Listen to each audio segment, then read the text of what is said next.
You are a wonderful person. You do your best at work, contribute in wonderful ways to your family, and serve faithfully in your callings.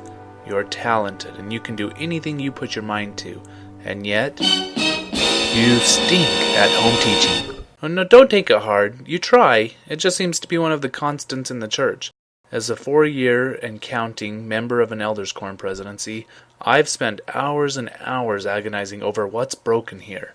We hear the talks, we get pumped up, we're urged by our leaders constantly, and yet through it all we just can't seem to get it done. That's why I declared that I had had it. After a lifetime of doing it, I was tired of being a lousy home teacher. It was time to whip my tail into shape. And who am I?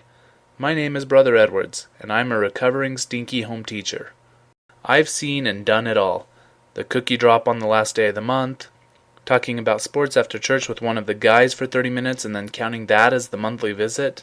One time, I even yelled a conversation through the house because the family's kids were in the bath and couldn't come and sit down and talk. So you see, I'm one of you. But I've made a decision and taken a pledge. That pledge is that I, Brother Edwards, vowed not to be a stinky home teacher each month. I promised that I would not only get out, but would try to be a force for good in the lives of my families. You see, sometimes a commitment, even to yourself, isn't strong enough. Even a strong spiritual experience may not be enough to keep you motivated if you don't have the knowledge or good habits to stay consistent. This time, to make things different, I made a plan. The hardest part is getting started.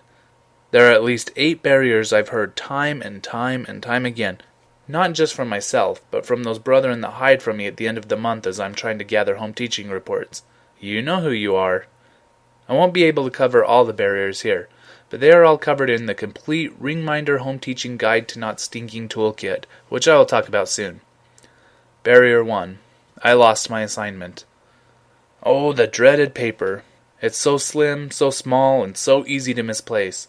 I'm convinced that if you don't commit it to memory in 2 minutes or less, then it vaporizes into thin air. Here's the foolproof way to have your assignment when you need to access it. Right when you receive it, take out your handheld device. Log out of the NFL scores or touchscreen game you are playing during Gospel Doctrine. You know it's true. Now, snap a picture of the assignment. You have all the info you need in one place that you are less likely to lose, your phone or tablet. Barrier 2. I don't know who my companion is. Again, this is very easy and quick.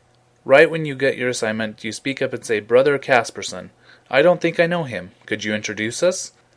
I guarantee whoever's handing you that assignment will be happy to introduce you, if only to avoid this excuse the next month. If your companion is not there that day, immediately send them a text and say, Hi, I'm Brother Jones. I just found out I am your new home teaching companion. When is a good time for me to stop by and introduce myself? Make meeting your companion and swapping schedules your first priority when getting a new assignment, even a higher priority than your family's for now. Barrier 3. I don't know my families. I actually think the first month of a new assignment is the easiest month to home teach. Here's how it works for me. First, you bake or even buy a delicious bribe, like cookies, a cake, or a pie. Attach a spiritual thought. Grab your companion and schedule 2 back-to-back nights you can go out. Stop by and knock on the door. The family answers the door and sees the offering, immediately starting things off on the right foot. Introduce yourselves as their home teachers. Say that you are excited to meet and serve them. Ask them questions about their family. Some great questions include how many children do you have, and what are their names? Even though the paper gives you this information, these introductions are a great way to get to know the kids. What do you do for work, and what are the hours like there? Which is a great informal way to get an idea of their schedule. What is their favorite family activity to do together, and what their calling is. Tell them you have a very short spiritual thought that you'd love to leave with them. This conversation can be done either on the porch or in their home. Now, this next part is the most critical. It will make your life so much easier as a home teacher. I have a theory. The hardest part of home teaching is not the visiting and not even the service. The hardest part of home teaching is the phone call to set up the appointment. I don't know why it's so intimidating, but we put it off day after day, week after week until it reaches the last Sunday of the month. At that point, we're forced to eye our families like a lion observing its prey during sacrament, immediately ready to pounce after the closing prayer. We ask if we can stop by that afternoon and get the hesitant, Sure, which is a yes, but has the underlying, I guess I can skip my nap and we can go to Mother's an hour later for dinner tonight tone behind it. And it makes it all the more awkward and terrible when trying to set up home teaching the next month, and so we resort to drop-ins, and suddenly we aren't a blessing to our families, we're a burden again. So how is this swirling vortex of stench avoided? By taking 3 seconds to set up the next appointment at your current appointment. So, back to the appointment. Tell your family that it was such a pleasure meeting them and you're excited to come again. Tell them that you'd like to schedule that next meeting right then, because whenever you wait to schedule the meeting, the month can tend to get away from you, and you want to make sure you are there for them. Schedule the time. Now tell them that if at any time that appointment won't work out for them, to call you and reschedule.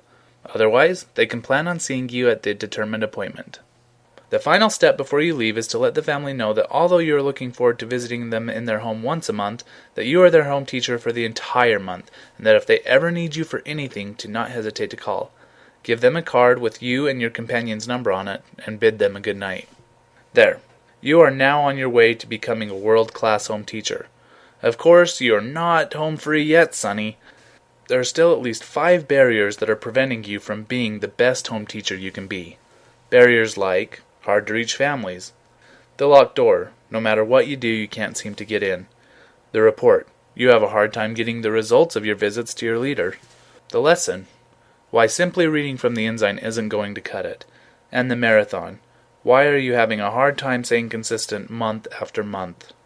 These and many more helpful topics are covered in the Ringminder for Mormons Home Teaching Guide to Not Stinking Toolkit. It's a long name, but a useful system. This toolkit is delivered in a series of 4 emails that are totally free to you. So that you can actually apply the principles, only one is delivered per week for 4 weeks.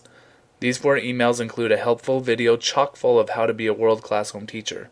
They also include printouts and other useful tools such as the Schedulizer 3000, a one-sheet form that has a way to organize your schedule with your companions and your families all in one convenient space.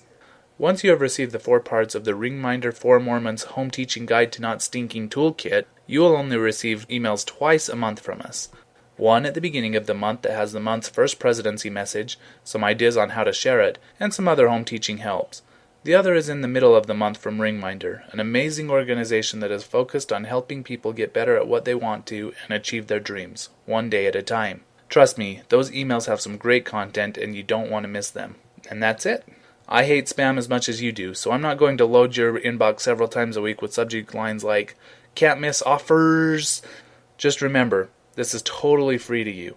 I just want to help you stop the guilt, stop the procrastination, and of course, stop the stinkiness of your home teaching. Thanks for watching.